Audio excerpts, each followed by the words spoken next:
निकाय का नगाड़ा बज गया। चुनाव अक्टूबर के आखिरी हफ्ते में होंगे। सारी तैयारियां अब मुकम्मल अंजाम तक पहुंचने वाली हैं। ओबीसी आरक्षण से लेकर निकाय के परिसीमन की सभी तैयारियां 15 सितंबर डेडलाइन तय है कि 15 सितंबर से पहले इसे सब कुछ पूरा कर लिया जाएगा। वहीं सरकार ने निकाय चुनाव से पहले अल्मोड़ा और पिथौरागढ़, फिर से सुनिएगा, अल्मोड़ा और पिथौरागढ़ नगर निगम बनाने की कवायद तेज कर दी है। नगर निगम, नगर पालिका और नगर पंचायतों का कार्यकाल आपको याद होगा 2 दिसंबर को पूरा हो गया था। 6 महीने तक के लिए निकाय प्रशासकों के हवाले कर दिया गया क्योंकि चुनाव नहीं हुए। अब चुनाव ना होने के चलते सरकार ने 3 महीने के लिए अवधि और बढ़ा दी, यानी 29 अक्टूबर को दिवाली है, दिवाली मनेगी। पहले ही नगर निकायों के नेताओं की यह दिवाली मनेगी।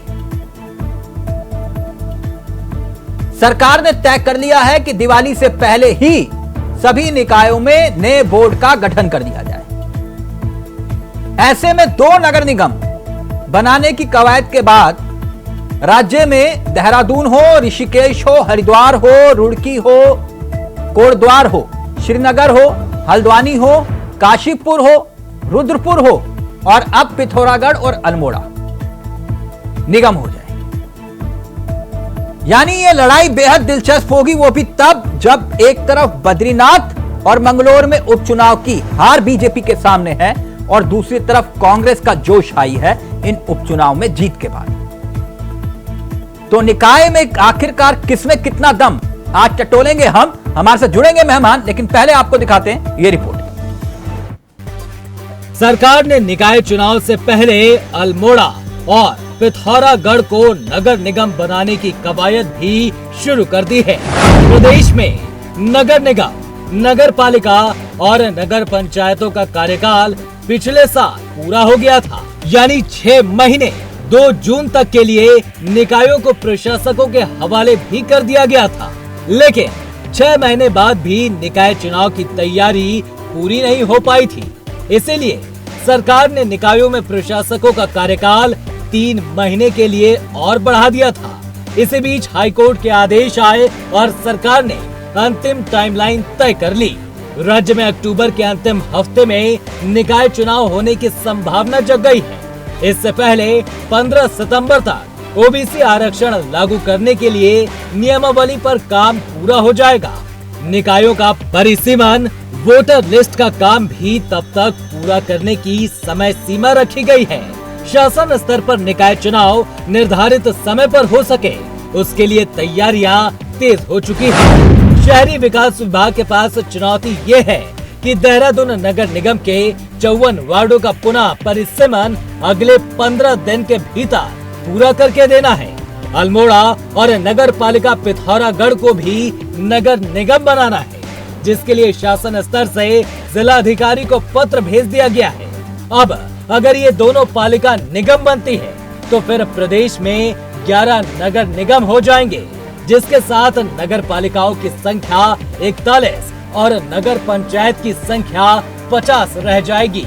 उत्तराखंड सरकार के कैबिनेट मंत्री प्रेमचंद अग्रवाल की माने तो निकाय चुनाव के लिए लगभग सभी तैयारियां पूरी होने जा रही है, जिसमें वोटर लिस्ट, निकायों का परिसीमन का कार्य भी जल्द ही पूरा हो जाएगा। आरक्षण संबंधी प्रक्रिया भी जल्द ही पूरी हो जाएगी और उसे कैबिनेट में लाने का काम किया जाएगा। कैबिनेट मंत्री ने कहा कि जिस प्रकार से समय सीमा के भीतर सरकार काम करने जा रही है, तो ऐसे में उम्मीद है कि इसके बाद किसी भी निकायों में प्रशासकों का कार्यकाल आगे नहीं बढ़ेगा। निकाय चुनाव निश्चित रूप से बहुत जल्द कराने की स्थिति में होंगे। हमारे द्वारा जो उससे पहले की क्रियाएं लगभग हम पूरी करने की स्थिति में है। और जो हमारी मतदाता सूची है कंप्लीट हुई है। हमारे जो सीमांकन है 3 4 हमारे जो निकाय है उसको छोड़ के सीमांकन की कार्रवाई पूरी हो गई है। उसके बाद जो ये बचे हमारे सीमांकन वाले निकाय हैं, उनके सीमांकन होने के पश्चात फिर हम लोग जो हमारे को आरक्षण करना है सभी निकायों में सीमांकन होने के बाद वो क्रिया पूरी करेंगे। तो वहीं कांग्रेस की माने तो निकाय चुनाव को लेकर विपक्षी दल तैयार है, लेकिन सरकार की मंशा अभी भी साफ नहीं है। कांग्रेस के मुख्य प्रवक्ता गरिमा दसौनी की माने तो जिस प्रकार से निकायों का काम अभी भी लंबा चल रहा है, उससे लगता नहीं है कि सरकार समय पर निकाय चुनाव कराएगी। वैसे भी सरकार को हार से डर लगता है, इसीलिए इसका कार्यकाल आगे बढ़ा रही है। प्रदेश में एक बार फिर निकाय चुनावों की सुगबुगाहट तेज है। ऐसे में हम भारतीय जनता पार्टी को लोकतंत्र और संविधान विरोधी कहते हैं, उसमें कुछ गलत नहीं है, क्योंकि संविधान में ये साफ कहा गया है कि निकाय चुनाव के कार्यकाल के समाप्त होने से 6 महीने पहले जो है आरक्षण परिसीमन सब कुछ कर लिया जाना चाहिए था। उसकी जो प्रोसेस है वो शुरू कर देनी चाहिए, लेकिन दिसंबर में कार्यकाल समाप्त हो गया। कार्यकाल समाप्त होने के बाद प्रशासन के हवाले इसको करके राज्य सरकार पुनः कुंभकर्ण की नींद में सो गई और अब 7 महीने बीतने को आए हैं, अभी तक निकाय चुनाव का कहीं दूर दूर तक अता पता नहीं है। लोगों में खासा आक्रोश है, क्योंकि उनके इलाकों के, उनके क्षेत्रों के विकास कार्य बाधित हो रहे हैं। उत्तराखंड में निकाय चुनाव को लेकर सियासत गर्म है। बीजेपी और कांग्रेस दोनों दलों ने निकाय चुनाव के लिए कमर कस ली है, लेकिन विभाग के स्तर पर चुनाव को लेकर की जाने वाली तैयारी धीमी रफ्तार से आगे बढ़ रही है, जिसके चलते विपक्षी दल अब सरकार पर आरोप लगाने का काम कर रहे हैं। इंडिया वॉइस के लिए देहरादून से अभय कैंतुरा की रिपोर्ट।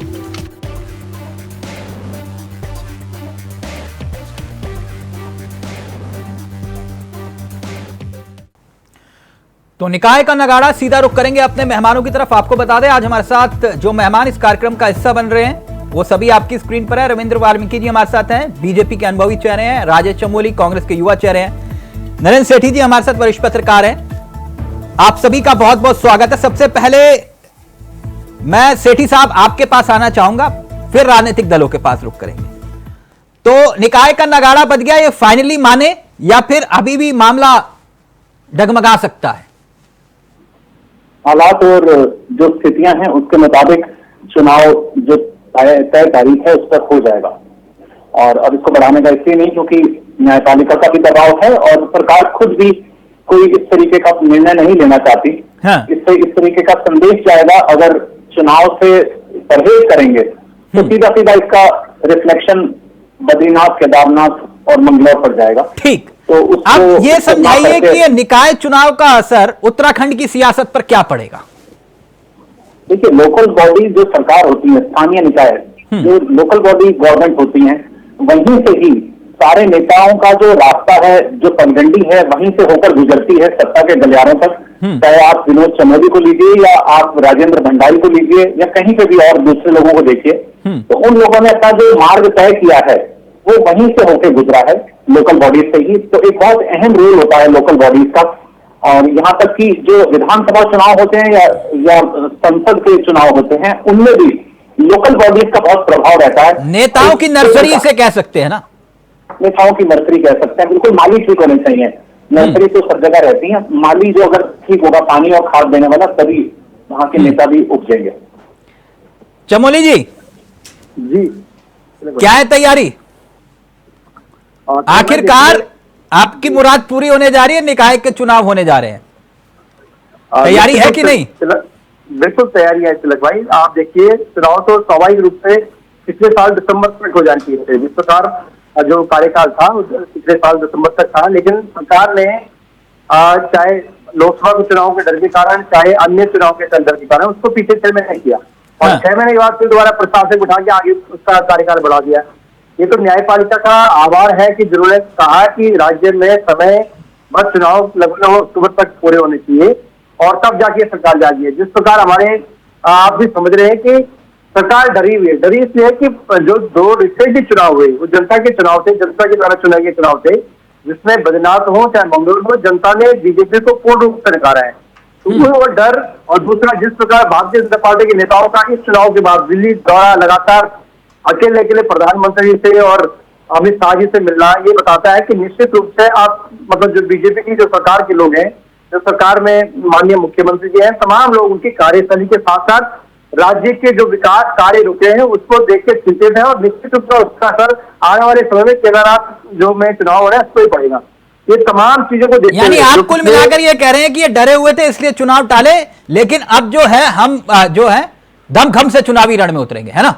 चुनाव देखिए तिलक भाई, हम तो पिछले मतलब नवंबर दिसंबर तक जैसे चुनाव की तैयारी होनी चाहिए, लेकिन सरकार ने क्यों पीछे किया सरकार बताए भाई। आपको परिसीमन करना है, सीटों का आरक्षण करना है, ये तो प्रक्रिया है। चुनाव जब होते हैं उससे 5 महीने पहले तैयारी हो जाती है। नहीं, कई प्रक्रियाएं होती हैं। एक मिनट, ऐसा नहीं है ना। आप उदाहरण के तौर पर आपके प्रदेश अध्यक्ष जो है युवा से पूर्व होने वाले हैं, मतलब अन्यथा मत लीजिएगा, उनकी अभी तक कार्यकारिणी का गठन नहीं हुआ ना, तो वो भी कोई प्रक्रिया होती है राजेश चमोली जी, नहीं हो पाई। तिलक भाई, किसी पार्टी की कार्यकारिणी का प्रदेश के विकास से कोई निर्णय नहीं है, आप भी जानते हैं इस बात को। मुझे तो ये मालूम है, लेकिन चुनाव लड़ने की बात कर रहा हूँ। चुनाव लड़ने के लिए संगठन मजबूत होना जरूरी होता है। तिलक भाई, हमारा आपका संगठन ही नहीं है। नहीं, ये आप क्या हमने बिना संगठन के बद्रीनाथ का मंगलौर को चुनाव जीता? आप बताइए।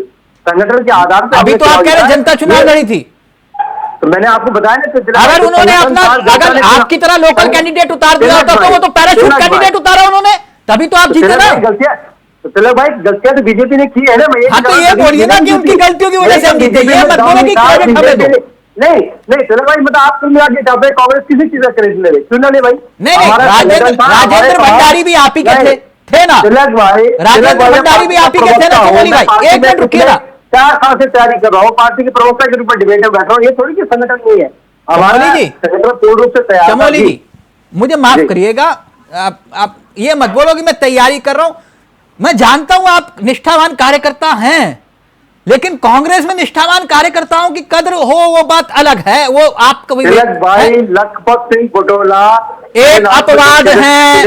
मैं 10 नाम ले लूंगा यहाँ से जो पार्टी में छोड़ के चले गए, वो अपवाद है, वो अपवाद है। बीजेपी जो करे वो ठीक है। किसका नाम लूं? अपवाद बीजेपी ने जो टिकट दिया है बद्रीनाथ में, क्या सही दिया है? वो कहां से शुरू करूं? क्या बाहर से नरेंद्र भंडारी से शुरू करूं? वो ठीक था। कमलेश रमन, मथुरा जोशी, जोसिंह बेस्ट, नाम लेना शुरू करूं?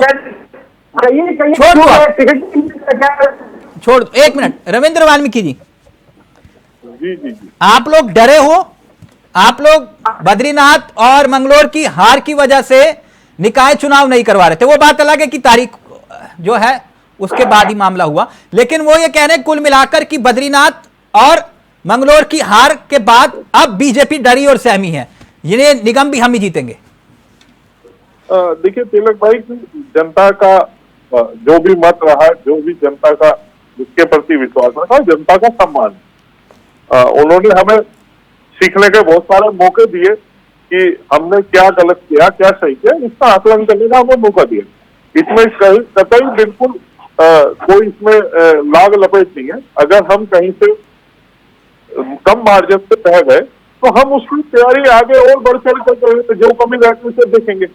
लेकिन रही बात नगर निकाय की, कि नगर निकाय के चुनाव को लेके अब पूरे तरीके से सुगबुगाहट तेज है।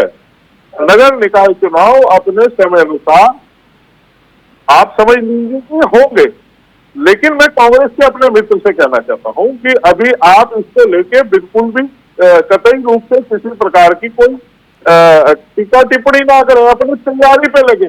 अन्यथा बाद में आपको ये कहना पड़ेगा कि अरे ये तो चुनाव जो है मैंने था, पहले ये समय पे नहीं हुआ, फिर ये मशीनों में गड़बड़ी हो गई, फिर ये जनता की गड़बड़ी हो गई। तो ये ऐसी चीजें ना बने। अच्छा, आप ये कह रहे हैं कि बहाना ढूंढना पड़ेगा बाद में? हाँ, अभी जैसे बहाने ढूंढे, अरे भाई आप चुनाव की तैयारी शुरू करिए ना। आपको चुनाव की डेट के लिए माननीय मंत्री जी जब स्पष्ट रूप से कह चुके हैं कि भाई ठीक है हम अपना समय पर चुनाव करेंगे। और मैं नीरज सेठी जी का अपने जो नहीं, चमोली जी एक मिनट वाल्मीकि जी, एक मिनट। चमोली जी, जरा चमोली जी को भी लाइए स्क्रीन पे। चमोली जी, एक बात मैं जानना चाह रहा था, ये बात वाल्मीकि जी कह रहे बिल्कुल सही कह रहे, अभी क्लियर कर दो ये मामला, फिर बाद में मत बोलना कि भाई ये प्रशासन प्रभाव में था और प्रशासन के प्रभाव में जो है हेरा फेरी हो गई और ये सब कुछ हो गया। ये अभी क्लियर कर दो मामला। चमोली जी का ऑडियो। आप रविंद्र भाई बोल रहे हैं, तय समय अनुसार चुनाव होंगे। पिछले दिसंबर से लेके आप 10 महीने पीछे चुनाव कर रहे हैं और आप कह रहे हैं, आपके मंत्री जी कह रहे हैं कि समय चरण पे चुनाव होंगे। कब होंगे वो चुनाव, आप बता दीजिए।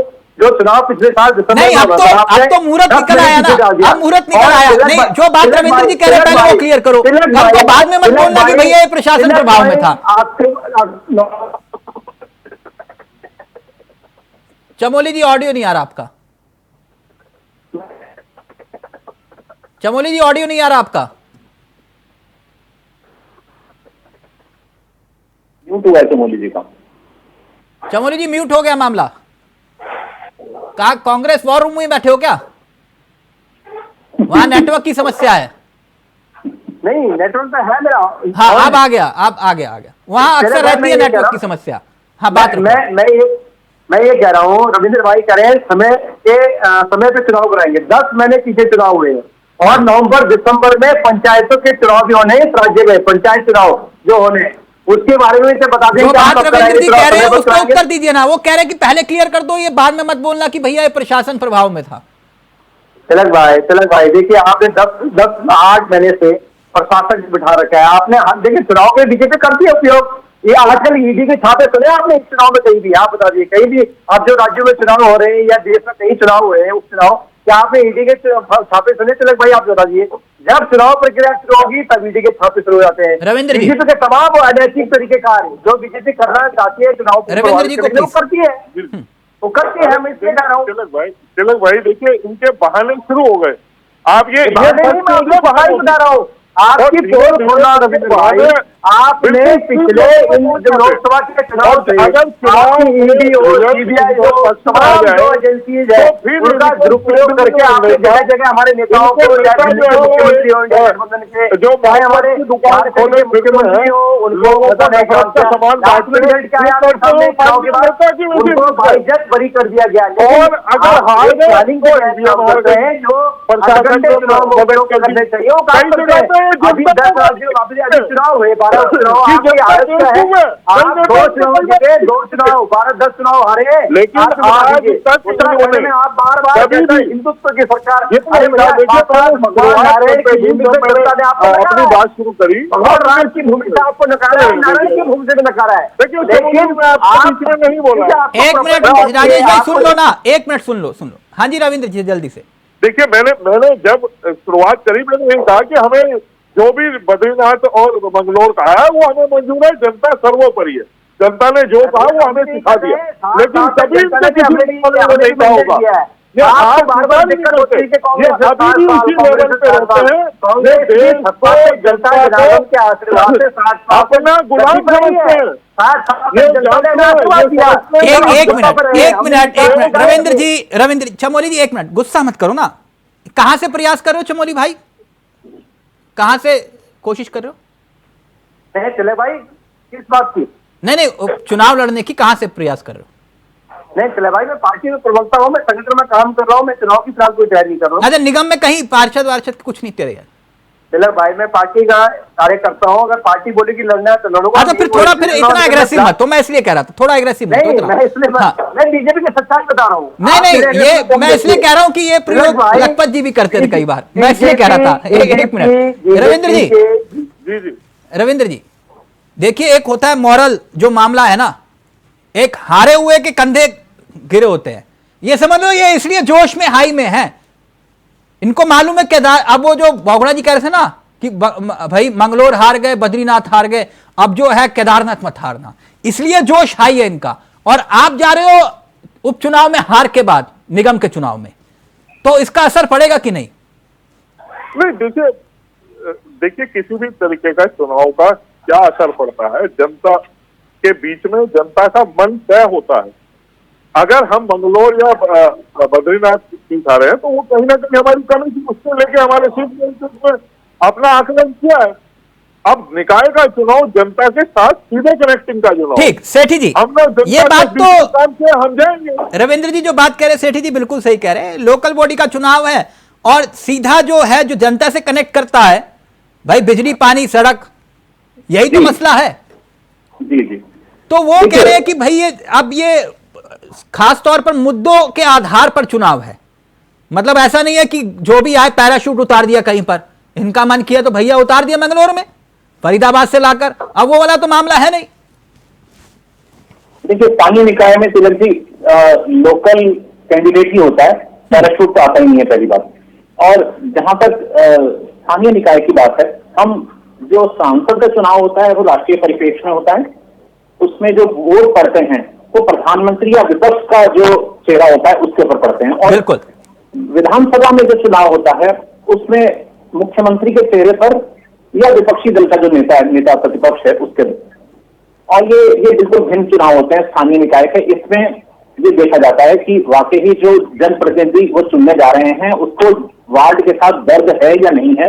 और उसके साथ में सबसे बड़ी बात यह है कि इस बात से भी परहेज किया जाता है कि धन बल के आधार पर चुनाव नहीं जीता जा सकता स्थानीय निकाय का।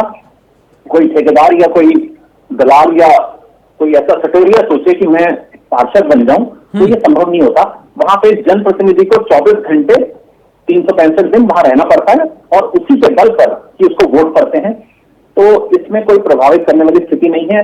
इन स्थानीय निकाय के नतीजों से ये जरूर पता चलेगा कि अभी जो एक पूरा गैप आ गया है एक उसमें इनके कार्यकाल में, तो इस दौरान प्रशासकों ने और यहाँ जो जनप्रतिनिधियों ने जो कार्य किया, तो संयुक्त रूप से जनता प्रदेश की कितनी संतुष्ट है।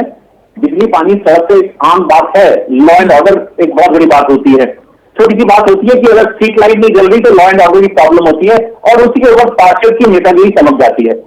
तो इन चीजों का भी बहुत असर पड़ता है और इन सब का मिश्रण जो होता है उसका निचोड़ निकल के आता है। तो ये उपचुनाव वाला कोई इफेक्ट पड़ेगा कि नहीं? ये जो उपचुनाव कांग्रेस है, एडवांटेज तो मिलेगा उनको, इनको एडवांटेज तो मिलेगा कांग्रेस को, लेकिन बहुत ज्यादा इसलिए नहीं मिलेगा क्योंकि स्थानीय मुद्दे बहुत प्रभावित होते हैं।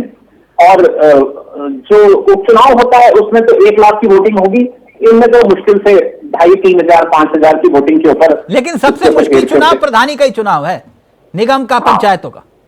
हाँ, प्रधानी के चुनाव में भी वही एकदम ट्रेंड चलता है। बस फर्क इतना होता है कि उस क्षेत्र के प्रधान का चरित्र भी आंका जाता है कि वो कितना भूमाफिया है और कितना जनता को समर्पित है। जनता को समर्पित है। तो चमोली जी, एक तो खुशखबरी है आपके लिए चमोली जी कि भाई आपके बड़े नेता दिल्ली तो दौड़ लगा रहे हैं लेकिन एक साथ एक छत के नीचे बैठे हैं। लेकिन यह भी बड़ा दिलचस्प प्रयोग है कि प्रभारी खुद देहरादून नहीं आती है लेकिन दिल्ली बुला लेती है नेताओं को, आइए मीटिंग करेंगे। यह भी बड़ा दिलचस्प प्रयोग है कि प्रभारी उत्तराखंड आने से कोई मतलब नहीं लेकिन नेता, और वैसे जूम से जुड़ते हैं आपके नेता तो प्रभारी के साथ। आपके प्रवक्ता ही बता रहे थे मुझे कि भाई हम जूम से जुड़ते हैं मैडम के साथ, जूम पे मीटिंग होती है। तो मैंने कहा अच्छी बात है। तो कह रहे इस बार दिल्ली बुलाया, सब नेता एक साथ एक छत के नीचे बैठे हैं। ये तो खुशखबरी है आपके लिए चमोली जी। नहीं चला भाई, देखिए जूम से जुड़ना भी मुझे तो गलत नहीं। यहाँ पर हम आज डिबेट कर रहे हैं और पूरा प्रदेश इस डिबेट को देख रहा है, तो निश्चित रूप से हमें छत के नीचे नहीं है लेकिन जूम के माध्यम से अपनी बातों को रख सकते हैं। इसी प्रकार अगर हमारे प्रभारी जी ने एक बैठक जो जूम से ले ली है तो मेरे पास इसमें बहुत बड़ा इश्यू नहीं है। नहीं। और बीजेपी की प्रभारी का उत्तराखंड ना आना ये आपके लिए शुभ संकेत है, तो कंटिन्यू रखो, भगवान भला करे आपका। नहीं चलो भाई, देखिए बात वो नहीं है, बात ये है कि देखिए हमारे प्रभारी ने अगर बैठक ली है तो निश्चित रूप से हमारे नगर निगम, नगर पंचायत, नगर पालिकाओं को जो चुनाव है उसको संबंधित मीटिंग किया जो केदारनाथ में चुनाव होना। ना चमोली भाई, ना मेरे साथ, मेरे साथ ये निगम के लिए बैठक हो रही है। दिल्ली में जो बैठक हुई आप लोगों की, जी ये निगम के लिए बैठक हुई कि निगम पार्षद के चुनाव है इसलिए बैठक हुई? भाई नगर पंचायत, नगर निगम। ना एक मिनट सेठी जी, देखिए क्या चमोली भाई कॉमेडी कर रहे हैं भाई। हमारे अभी रुक जाओ, मैं खुलवा एक मिनट सेठी जी ऐसा हमारी पार्टी के चमोली जी से करते हैं, रविंद्र जी के चेहरे पर ऐसी मुस्कुराहट आती है जैसे इन्होंने 10 में से 9 सीटें जीती हैं। उसको लेकर संबंध में बैठक हुई है और बीजेपी के नेता एक एक करके प्रधानमंत्री जी के पास जा रहे हैं। क्या उस पर कोई चर्चा नहीं होगी तिलक भाई, आप बताइए। नहीं, हम तो 2 दिन कर गए आप पैनल में थे नहीं ना, अगर आप 2 दिन कर ली हमने इस पर चर्चा। नहीं भाई क्यों नहीं इस्तेमाल कर रहे हैं आप? हमारे इसमें हमारे दिल्ली नेता जा रहे हैं, अब एक छत के नीचे बैठे, इसमें आपत्ति क्या है? हम भी तो निकला। आपके नेता कभी दिल्ली नहीं जाते थे? नहीं तिलक भाई ऐसे नहीं जा रहे हैं जैसे जी आपकी सरकार जब हुई आपके नेता दिल्ली नहीं थे क्या? सिंह जी एक बार जा रहे हैं, कभी धन सिंह रावत जी जा रहे हैं। आप बोलो चमोली भाई नहीं थे तो मैं अभी कथा शुरू करूं। आपके जब हरीश रावत जी की सरकार थी उससे पहले छोड़िए गवर्नर जी की सरकार थी, कौन कौन दिल्ली में बैठा रहता था? आप पुरानी बातों पे जाओगे ना पीछे, लेकिन अभी ताजे की बात बता। हाँ मतलब पुरानी बातों को मत कुरे दो। खैर नहीं रविंद्र जी आप हमारी बात कर रहे हैं तो बीजेपी की बात तो करूंगा तिलक भाई। आपको तिलक आप ही बोली ना बीजेपी के लिए बड़ा थोड़ी कर रहे हैं। रविंद्र जी एक मिनट रविंद्र जी, सुनने में आया है कि देहरादून नगर निगम में बड़ा मुश्किल हो रहा है कि भाई किसको उतारे किसको ना उतारे। बहुत ऊपर से अप्रोच आ रही है मामला कि नहीं भाई ये वाले इनको उतारो, नहीं ये वाले उनको उतारो। बोले पुराने वाले नहीं अभी वो रुक जाओ, और जो नए हैं कोई डीलर वीलर का भी मामला बता रहे थे। देखिए भारतीय जनता पार्टी में नेताओं की कार्यकर्ताओं की और भारतीय जनता पार्टी जिसको भी कार्यकर्ता को टिकट देती है या चुनाव लड़ाने के लिए आगे करती है, सभी एकजुटता के साथ चुनाव लड़ाने का काम कराती है।